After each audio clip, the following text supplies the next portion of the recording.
Miniature শব্দটি বহুল চর্চিত বর্তমান সময়। মিনিয়েচার আকৃতির প্রতি আকর্ষণ থেকে দেশের ক্ষুদ্রতম বই লিখে নজির গড়লেন উত্তর দিনাজপুর জেলার ইসলামপুরের বাসিন্দা স্কুল শিক্ষক সুশান্ত নন্দী। রবিবার কালিয়াগঞ্জে আয়োজিত উত্তর দিনাজপুর প্রেস ক্লাবের 16তম দ্বিবার্ষিক সম্মেলনে প্রকাশিত হলো তার এই ক্ষুদ্রতম বই। তার এই প্রয়াসকে কুর্নিশ জানিয়েছেন উপস্থিত বিশিষ্টজনেরা। উল্লেখ্য, তার কাব্যগ্রন্থ কি লিখে ইন্ডিয়া বুক অফ রেকর্ডে দেশের মধ্যে ক্ষুদ্রতম কাব্যগ্রন্থের রচয়িতা হিসেবে স্বীকৃতি পেয়েছেন সুশান্ত নন্দী। দেশের মধ্যে ক্ষুদ্রতম এই বইটি আকারে মাত্র 12 মিলিমিটার বাই 17 মিলিমিটার। মূলত কবিতা লেখক হিসেবে সাহিত্যিক মহল এবং শ্রোতাদের মধ্যে পরিচিত সুশান্ত বাবু। শুধু লেখনী নয়, একাধারে তিনি সংবাদ মাধ্যমের সঙ্গেও ওতপ্রোতভাবে যুক্ত। তার এই নবতম সংযোজন ক্ষুদ্রতম এই বইতে স্থান পেয়েছে মোট 42টি অনুকবিতা। শুধুমাত্র ইন্ডিয়া বুক অফ রেকর্ডস নয়, এই বই ইতিমধ্যে লিমকা বুক অফ রেকর্ডসের প্রাথমিক বাছাই পর্বে স্থান পেয়েছে। যদিও সুশান্ত বাবুর কীর্তি শুধু এতেই সীমাবদ্ধ নয়, গত বছর জেলা বই মেলাতে প্রকাশ পেয়েছিল তার লেখা আরো একটি ক্ষুদ্রতম বই, যার আকারে ছিল মাত্র 1.25 ইঞ্চি।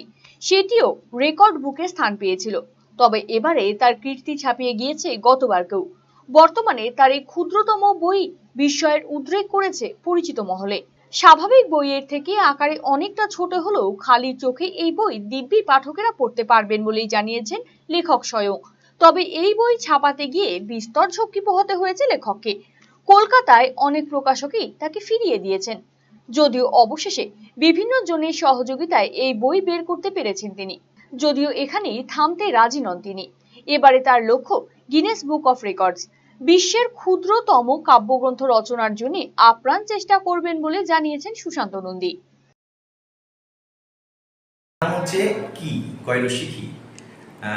নামকরণের মধ্যে কিন্তু লুকিয়ে আছে যে বইটার ভেতর কি আছে। বইটির সাইজ হচ্ছে 12 মিলিমিটার বাই 17 মিলিমিটার। আমার গত 1 বছর আগে আমার এর আগের বই যেটা ছিল সেই বইটা ইন্ডিয়া বুক অফ রেকর্ডস করেছিল। তার সাইজ ছিল 1.25 ইঞ্চি বাই 1 ইঞ্চি। তো আমি এই যে বললাম 12 ইন্টু 17 মিলিমিটার বইটি, এই বইটি প্রকাশ করে গত উত্তর দিনাজপুর জেলা বই মেলাতে প্রকাশ করেছি। প্রকাশ করে আমি আমার রেকর্ডই ভেঙেছি। এখন ইন্ডিয়া বুক অফ রেকর্ডস অনুযায়ী এই বইটি ভারতবর্ষের সবচেয়ে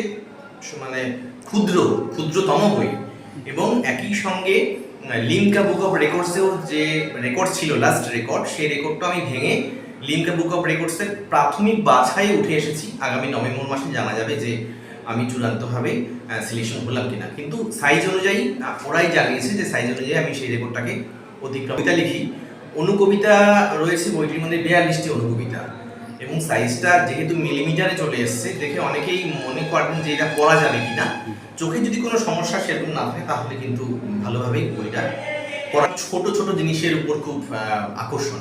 আমি নিজেও খুব মাইক্রো পোয়েম লিখি, ছোট ছোট অনুকবিতা, 1 লাইনের 2 লাইনের কবিতা লিখি। তো আমার এরকম হঠাৎ মনে হচ্ছিল যে ছোট যদি একটা বই করা যায় তাহলে কেমন হয়। তো আগের বইটা যখন রেকর্ড হলো তখন আমার মনে হলো যে এরপরে আমি অন্যান্য রেকর্ড কীভাবে করবো, তাহলে বইটা ছোট করতে হবে আরও। এবার আরও ছোট করার জন্য আমি কলকাতা পর্যন্ত ঘুরে এসেছি, কোনো প্রকাশক এটাকে নিতে রাজি হয়নি।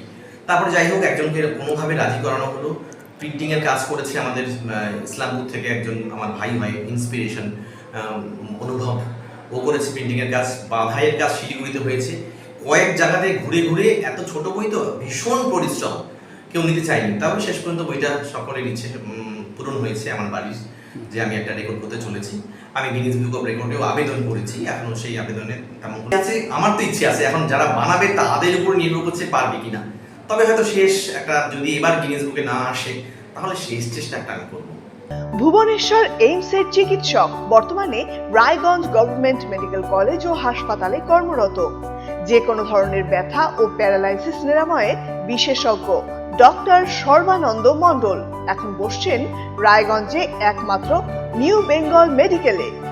রিহ্যাবিলিটেশনের স্ট্রোক পেশেন্ট এক সাইড কাজ করছে না, প্যারালাইসিস 2টো পা কাজ করছে না, বা জিবিএস 4টে হাত পা কাজ করছে না, এদের জন্য আমি রিহ্যাবিলিটেশন করি। আমি এমসে ছিলাম, আমি এমস থেকে এখানে অ্যাসিস্ট্যান্ট প্রফেসর এইচওডি হয়ে রায়গঞ্জ মেডিকেল কলেজে আছি।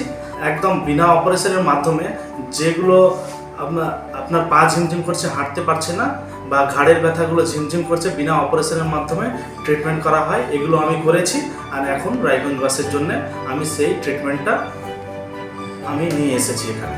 আমাকে নিউ বেঙ্গল মেডিকেলে আমাকে পাবেন। আমার সাথে কন্ট্যাক্ট করতে হলে নিউ বেঙ্গল মেডিকেলে যোগাযোগ করুন। যে কোনো রকম হাঁটু ব্যথা বা গোড়ালি ব্যথা বা যে কোনো জয়েন্টের ব্যথা আমি এখানে ট্রিটমেন্ট করি, আর আপনি অবশ্যই উপকৃত পাবেন এখানে। Wheel chair, scratch, walking stick সহ অন্যান্য প্রয়োজনীয় সিনিয়র সিটিজেনদের জন্য আধুনিক সরঞ্জামও এখানে পাওয়া যায় সুলভ মূল্যে। নিউ বেঙ্গল মেডিকেল, সৎসঙ্গ রোড, উকিলপাড়া, রায়গঞ্জ, উত্তর দিনাজপুর। যোগাযোগ 9382968820।